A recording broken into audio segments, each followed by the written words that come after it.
The arrows fell like rain.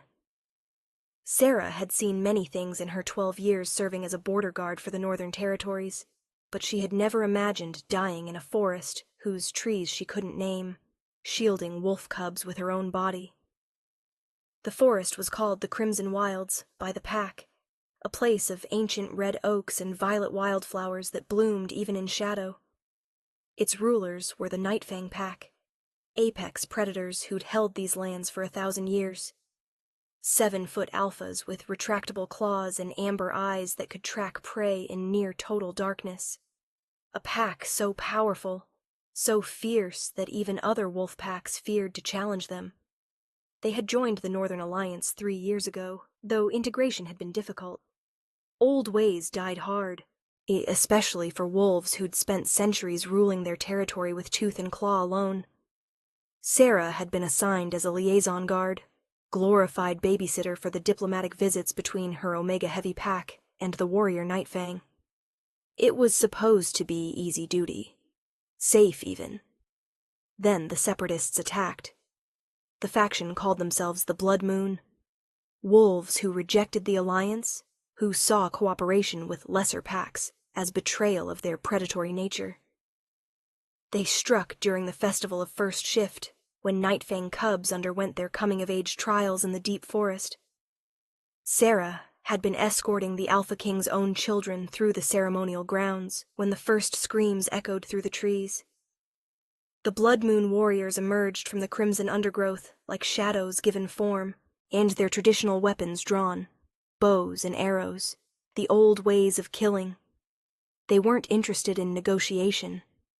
They wanted to send a message written in blood. The Royal Guard formed a defensive line, but it collapsed within minutes. The Blood Moon knew these forests, knew every path and hollow and secret way. Sarah found herself separated from the main group, running through unfamiliar terrain with her sword nearly useless against arrows, and her communication crystal shattered against a tree trunk. That's when she heard the whimpering. 3 Nightfang cubs huddled in a shallow ravine, their ceremonial leathers torn, faces streaked with tears and the scent of fear. The youngest couldn't have been more than 5 winters old, barely able to hold human form, let alone shift properly. Their guardian had fallen to Blood Moon arrows, and now they were alone. Prey animals in the bodies of predators.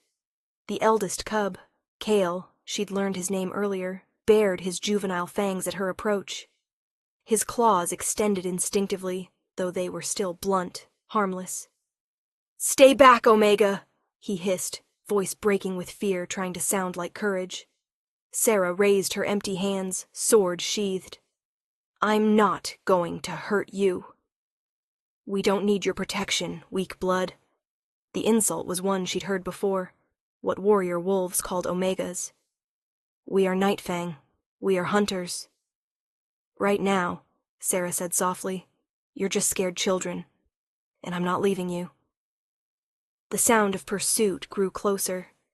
Guttural war cries, the whisper of drawn bowstrings cutting through the forest quiet. The Blood Moon were closing in, and there was nowhere left to run. The ravine was a dead end, bracketed by sheer rock walls that even wolf claws couldn't scale quickly enough. Sarah's tactical mind, honed by 12 years of guard duty, 12 years of being dismissed as just an Omega while still doing her job better than most, calculated the angles in an instant.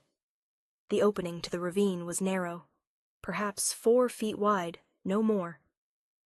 If she positioned herself there, she could block it. Not forever, but maybe long enough. She moved to the gap and turned to face the cubs.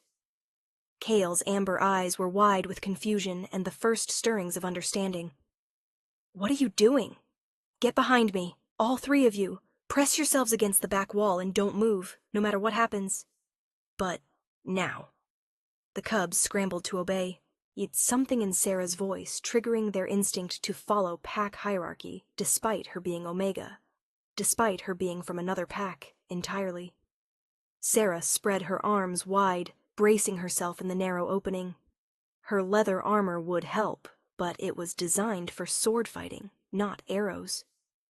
The reinforced chest piece would stop some, but not all. Not nearly enough. The Blood Moon warriors appeared at the ravine's edge like vengeful spirits. 8 of them, their fur marked with ceremonial scars in human form, their eyes burning with righteous fury. They saw Sarah immediately, a single Omega blocking their path to the traitor cubs who'd been corrupted by Alliance weakness. The lead warrior, a scarred female with gray streaking her dark hair, nocked an arrow. "Move aside, weak blood. This is Nightfang business." "These children," Sarah said, her voice steady despite her hammering heart, "are under Alliance protection. I can't let you harm them." "Then you will die with them." The warrior raised her bow. The arrows fell like rain. The first shaft punched through Sarah's left shoulder with a sickening thud, the arrowhead tearing through leather and flesh like it was nothing. The impact spun her slightly, her body wanting to turn, to flee, to do anything but stay in this killing ground. She locked her knees, muscle memory from 12 years of guard training overriding every screaming instinct. "Don't move. Hold the line." The second arrow caught her in the thigh, the shaft biting deep into muscle. Her leg nearly buckled, fire racing up her spine, but she shifted her weight, compensated, kept standing. The third shattered against her chest plate with a sharp crack that she felt in her bones, fragments of wood and arrowhead scattering. Her ribs screamed at the impact, not pierced, but the force alone was enough to steal her breath. The fourth arrow found the gap just below where the armor ended, punching into her abdomen. This one burned different, not just pain, but a deep, awful wrongness as it tore through organs never meant to be touched. Sarah gasped, tasting copper. Blood in her mouth. Not good. Behind her, she heard Kale's voice, high, terrified, breaking on the words. "She's dying! We have to run! She's dying, and we have to—" "No!" Sarah forced the word out, pushed it past blood and pain, and the darkness creeping at her vision. "Stay behind me! Don't you dare move, cubs!" More arrows came. The fifth struck her right arm, pinning it to her side for a moment before she tore it free, with a scream she barely recognized as her own. The sixth grazed her neck, so close she felt the wind of its passing before it embedded in the rock behind her. The seventh, eighth, ninth came in rapid succession. Shoulder, side, leg. Each one a new flower of agony blooming across her body. Some struck armor and ricocheted away with metallic pings that seemed impossibly loud. Others found the gaps, the soft places where leather didn't cover, where flesh was vulnerable. Sarah's shoulder, her side, her legs, her arms. A constellation of pain mapping itself across her body, each arrow a burning star. Her vision swam, gray creeping in at the edges like fog rolling in from the sea. She could feel her body weakening, feel blood soaking through her clothing. Warm and wet and too much. Far too much. But she kept her arms spread wide, kept her body filling the gap. She could feel the cubs pressed against her back now, their small bodies trembling, their rapid breathing, their desperate claws gripping her uniform hard enough to pierce fabric. The smallest one was crying, she realized. Soft, whimpering sounds that broke something in her chest worse than any arrow could. "Shh," she tried to say, though it came out as barely a whisper. "It's okay. I've got you. I've got all of you." The Blood Moon warriors paused to reload, drawing fresh arrows from their quivers with practiced efficiency. Sarah counted them through blurring eyes. 8 warriors, probably 20 arrows each in their quivers. She'd taken maybe 15 so far. The math was bad. The math was really, really bad. The scarred leader tilted her head, studying Sarah with something approaching curiosity, the way one might look at a fascinating insect before crushing it. "Why do you not fall, Omega?" Her voice carried genuine puzzlement. "You should be dead. By every law of nature, you should be bleeding out on the ground." Sarah smiled through bloody teeth, tasting copper and salt and the metallic tang of her own mortality. because they're behind me," she said simply, each word costing her. "And I don't move for anything. Not for pain, not for death, not for you." The leader's eyes narrowed. Foolish. Maybe. Sarah's smile widened, feral and terrible. But they're still alive, aren't they? So maybe foolish wins today. The warrior's face hardened. Not for long. She raised her bow, and the others followed suit. Another volley, another wave of fire, and iron, and splitting flesh. Arrow after arrow, each one a hammer blow against the wall of her body, each one stealing more of her strength, more of her blood, more of her ability to stand. The 15th arrow punched through her already injured shoulder, grinding against bone. The 16th caught her in the kidney, and she felt something inside her rupture. The 17th grazed her skull, parting her hair and scalp, blood streaming down into her eyes. Sarah's legs trembled like a newborn fawn's, threatening to buckle with every heartbeat. Her arms felt like they were made of lead, so heavy she could barely keep them raised, but she did. She kept them extended because her arms were the wall and the wall couldn't fall. Not yet. Not while the cubs still lived. In every arrow that struck her was one that didn't reach them. Mathematics of sacrifice. Geometry of protection. One body for 3 lives. Fair trade. Good trade. The only trade that mattered. "Please," she heard Cale whisper behind her, his young voice breaking. "Please stop. Please just stop shooting her. We'll come out. Just stop hurting her." "No," Sarah gritted out, and somehow her voice still carried command despite the blood, despite the pain. "You stay right where you are, cub. That's an order. That's a—" The 18th arrow took her in the gut, just left of her belly button. Sarah's legs finally buckled, and she collapsed to her knees with a cry she couldn't contain. The impact jarred every arrow already in her body, sent fresh waves of agony cascading through her. But even falling, even on her knees, she kept her body wedged in the gap. Her arms dropped to brace against the ground, forming a barrier of flesh and bone and stubborn refusal. The cub's small hands clutched at her back, keeping her upright when her own strength failed. "Don't fall," one of them whispered. "Please don't fall." "Not falling," Sarah managed. "Just resting." More arrows came. 19, 20, 23, 27. She stopped counting after 30. Each impact felt distant now, like they were happening to someone else's body. The pain had transcended into something almost beautiful, a pure, crystalline agony that filled every sense. She was floating, drowning, burning, freezing, all of it at once. Somewhere distant she heard howls, the war cries of Nightfang warriors, yet reinforcements finally breaking through the Blood Moon's ambush lines.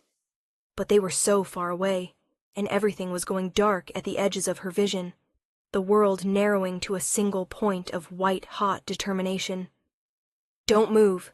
Don't fall. Hold the line. Just a little longer. Just until the cubs are safe. Just until—" The Blood Moon leader drew one more arrow, this one different from the others. Black-fletched, longer, meant for killing armor-clad warriors with a single shot. She aimed it directly at Sarah's heart. "Foolish Omega," the warrior said almost sadly. "Die knowing your sacrifice meant nothing. The cubs will follow you into death within minutes." Sarah tried to speak, to curse, to say something defiant. But all that came out was blood. The warrior's fingers released, where Sarah braced for the impact, and heard instead a roar that shook the forest itself. A massive black wolf exploded into the clearing, moving faster than anything that size should be able to move. The Alpha King. Even in wolf form, Thane Nightfang was unmistakable. 9 feet of pure predator muscle, with eyes that burned gold and fangs that could crush bone. He tore into the Blood Moon warriors with savage efficiency, a hurricane of fur and fury. Behind him came his elite guard, cutting down the separatists with brutal precision. It was over in seconds. The last thing Sarah saw before unconsciousness took her was the Alpha King shifting back to human form, his amber eyes finding hers across the blood-soaked ground. And in those eyes, shock, disbelief, something that looked almost like awe. Then darkness claimed her, and she knew nothing more. 3 days later, Sarah woke to white light and the smell of healing herbs, sage and lavender, and something sharper, something that smelled like life being coaxed back into flesh that had danced too close to death. She was in a bed, soft, impossibly soft, like lying on clouds, with clean linens that smelled of soap and sunshine, and warm furs piled over her body. Wolf furs, she recognized distantly, the finest quality, from the winter pelts that only royalty could afford. Her body felt wrong. Heavy and distant and not entirely hers, like she was wearing someone else's skin. She tried to sit up, and the world exploded into pain. Not the sharp agony of fresh wounds, but the deep, bone-grinding ache of tissue that had been shredded and was now slowly, painfully knitting itself back together. A gasp escaped her, and immediately a gentle hand pressed her back down into the pillows. "Easy, child. Easy now." The voice was female, elderly, warm with the kind of authority that came from decades of healing. "Don't try to move yet. You've been dancing with death for 3 days straight, and it's only by the grace of the moon and my skill that you're not still waltzing." Sarah turned her head, slowly, because even that hurt, to see an elderly wolf woman in healer's robes sitting beside the bed. Her hair was silver white, braided with healing charms. Her eyes were a pale blue that had probably been striking in her youth, and now just looked ancient and knowing. "Where?" Sarah's voice came out as a croak, her throat dry as bone. "Here." The healer held a cup to her lips. "Just sips. Your stomach's not ready for much yet." The water was cool and sweet, and tasted like the best thing Sarah had ever experienced. She drank greedily until the healer pulled it away. "Where am I?" Sarah tried again. "Nightfang Keep," the healer said, setting the cup aside. "The Alpha King's personal healing chambers, to be specific. The ones he reserves for wounded family members." Sarah's eyes widened. The Alpha King's personal. Why would he... "Because you took 43 arrows saving his children," the healer said bluntly. 43. I counted every single one as I pulled them from your flesh." She leaned back in her chair, studying Sarah with those ancient eyes. 17 of them should have been fatal. By every law of nature, medicine, and common sense, you should have died in that ravine. The healer paused. 4 pierced major organs. 2 nicked your spine, any deeper, and you'd never walk again. 1 went straight through your lung and out the other side. Another severed a major artery in your thigh. She reached out and touched Sarah's hand, her fingers cool and dry. 3 days I've been working on you. 3 days of the finest healing magic this pack possesses, combined with every herb and poultice I know. We've rebuilt you more than healed you. You have more synthetic tissue than original biology in some places." Sarah stared at her, trying to process. I survived?" "You survived." The healer's voice gentled. "Because apparently you're too stubborn to die when you've decided to live." She squeezed Sarah's hand once, then released it. "The Alpha King has been here every day, sometimes for hours, just sitting, watching you breathe." The healer's eyes gleamed with something that might have been approval. "The cubs, too, young Kyle especially. He refuses to leave for more than an hour at a time. Says he has to make sure you're still fighting." "Are they..." Sarah's throat tightened. "Are they safe, the cubs?" "Safe and whole, thanks to you." The healer smiled. "Not a scratch on any of them, though I think you gave them nightmares for life. Kale keeps waking up screaming about arrows and blood and a wolf who wouldn't fall." Tears burned in Sarah's eyes. I I couldn't let them die. They were so scared. So small. I know, child. The healer's voice was impossibly gentle. I know. A knock at the door interrupted them, sharp and formal. Enter, the healer called, straightening in her chair. The door opened. Yes, and Cale walked in. The cub she'd shielded. But he wasn't alone. Behind him came 2 more cubs. His siblings, a boy and a girl, both looking at Sarah with wide, wondering eyes. And behind them, flanked by half a dozen royal guards, came a massive male with black hair shot through with silver and amber eyes that seemed to look straight through her defenses and see everything she was trying to hide. Alpha King Thane Nightfang. Sarah had met him before, briefly, during the diplomatic functions. But seeing him now, here, in this intimate setting, with his children and his full attention fixed on her, was different. He was enormous, even for an alpha. At least 6.5 feet tall, with shoulders that could carry mountains and a presence that filled the room like a physical force. His face was all sharp angles and hard lines, handsome in the way a blade is handsome, beautiful and dangerous in equal measure. But it was his eyes that caught her. Amber. Pure, molten amber, with flecks of gold that seemed to glow in the soft light. And in those eyes, exhaustion. Deep shadows underneath that spoke of sleepless nights and worry that ran bone deep. He looked like he hadn't slept in days. Maybe he hadn't. Sarah tried to sit up, propriety and protocol demanding she show proper respect to royalty. Stay down! Thane's voice was deep and resonant, carrying the kind of authority that made obedience automatic. You've more than earned the right to remain comfortable, Guard Sarah. He crossed to her bedside, with long strides, moving with a predator's fluid grace despite his size. Up close, Sarah could see more details, the fine lines around his eyes, the silver scar that bisected his left eyebrow, the calluses on his hands that spoke of a warrior who still trained despite his crown. This was no soft king who ruled from a throne. This was a wolf who'd fought for everything he had and would fight to keep it.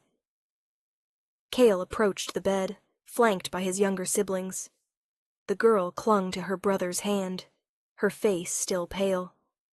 The boy's eyes were red-rimmed, like he'd been crying. In Cale's hands, he carried something wrapped in crimson cloth. The young cub's eyes, so much like his father's, burning amber with gold flecks, met hers, and there was no contempt there now. No dismissal, no weak blood or omega trash. Only respect, reverence, and something deeper that Sarah couldn't quite name. My people have a saying, Kyle said quietly, his voice steady despite his youth. That true strength is not in the hunt, but in the stand. He unwrapped the cloth, revealing a ceremonial blade, ancient, beautiful, its hilt carved with running wolves. You taught me this, Guard Sarah. You taught me that the bravest wolf is not the one who strikes first, but the one who refuses to move when others depend on their protection. Sarah's throat tightened. Among the Nightfang, Kyle continued, we honor those who protect the pack above themselves. He held out the blade, and Sarah realized with shock that his hands were trembling, not with fear, but with emotion. You are no longer weak blood to us, no longer Omega. His voice cracked slightly. No longer outsider. He placed the blade in her hands, the weight of it solid, real, heavy with meaning, and bowed low, his forehead nearly touching the bed. You are Vimar, he said, using an ancient word she'd heard only in the oldest stories.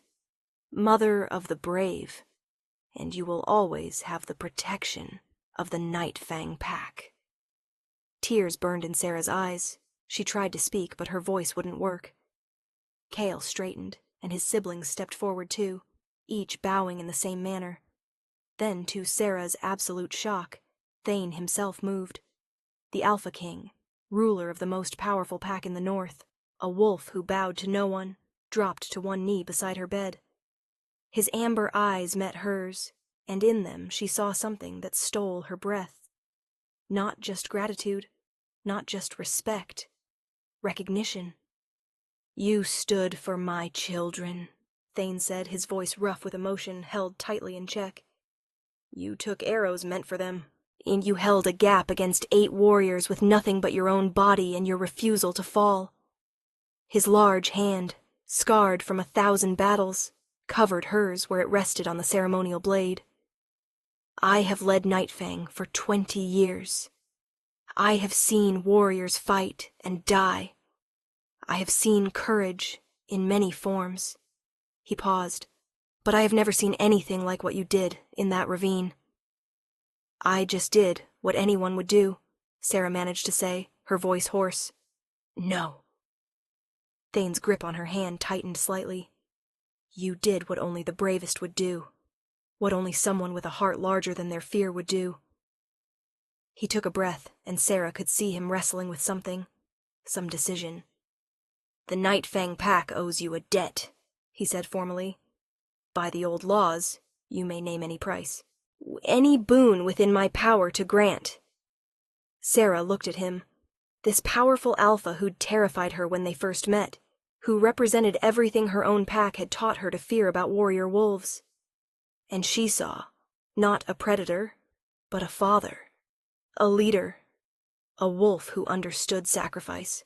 "I don't want payment," she said softly. Thane's brow furrowed. "Then what do you want?" Sarah looked at Kyle, at the cubs who'd huddled behind her, who were alive because she hadn't moved. "I want to know they're safe. That's all.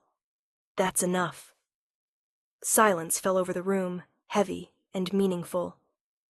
Then Thane did something that made even the healer gasp, made the guards shift uncomfortably, made the entire world seem to tilt on its axis. He placed his other hand over hers, covering both her hand and the ceremonial blade together. His hands were warm, calloused from years of weapon training, and impossibly gentle for their size. "You say you want only their safety," he said quietly, his voice dropping to something intimate, meant only for her. "But I offer you more than that. Much more." His amber eyes held hers, intense, burning with an emotion that made her breath catch. "Stay.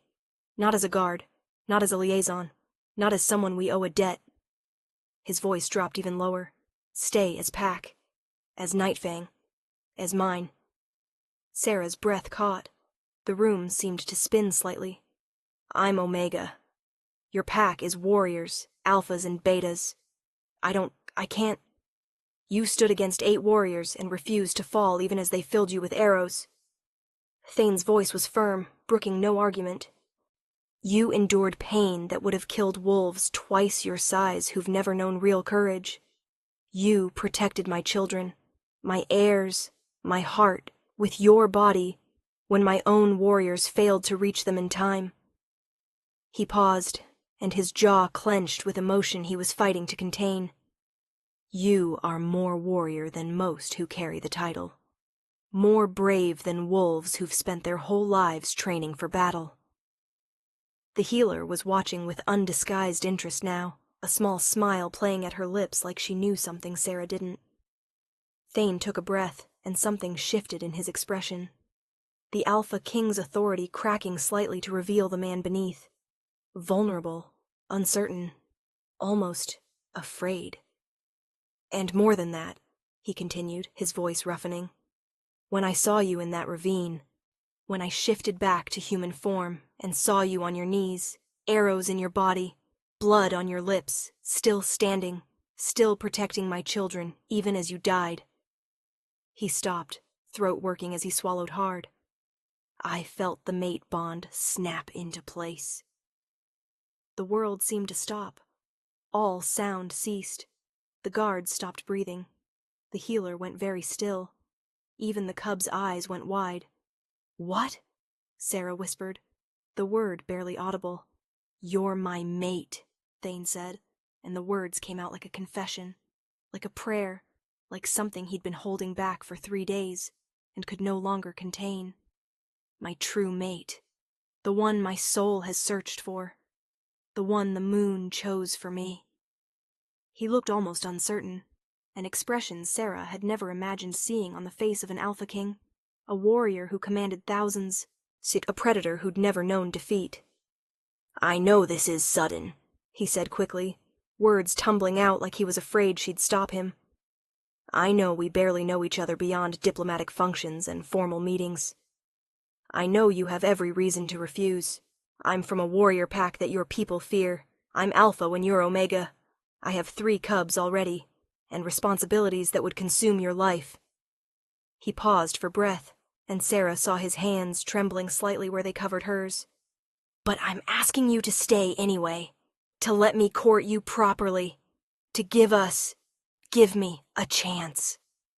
His voice dropped to almost a whisper. "Please." Sarah stared at him, her mind reeling, her heart pounding so hard she thought it might burst from her chest.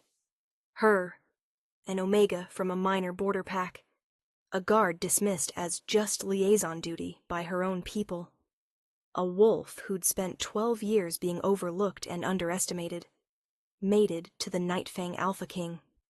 It was impossible, insane, the kind of thing that only happened in old stories, and even then only when the storyteller had been drinking too much mead. And yet, she looked at Kale, at the cubs who'd hidden behind her, who'd felt her blood soaking through their clothes as arrow after arrow found its mark. She looked at the ceremonial blade in her hands, still warm from Thane's touch. She looked at Thane himself, this powerful Alpha who'd dropped to one knee beside her bed, who'd bared his soul and his uncertainty, who was asking, not commanding, requesting, not demanding. And she thought about standing in that gap, arms spread wide, arrows falling like rain. She thought about Kale's voice, broken with fear and awe. She didn't move. The human, she didn't move. She thought about Thane's eyes when he'd found her, the way he'd looked at her like she was something precious and brave and worth saving. Not just another disposable guard, another Omega, another nobody.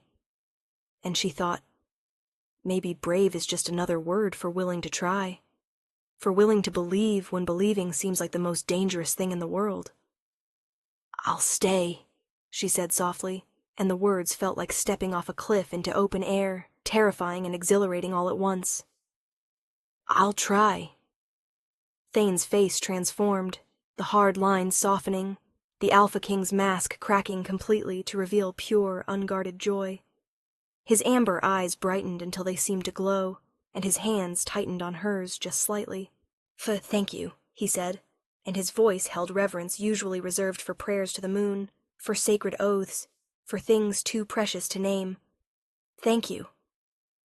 Kyle let out a whoop of pure delight that echoed off the chamber walls, his siblings joining in with excited yips.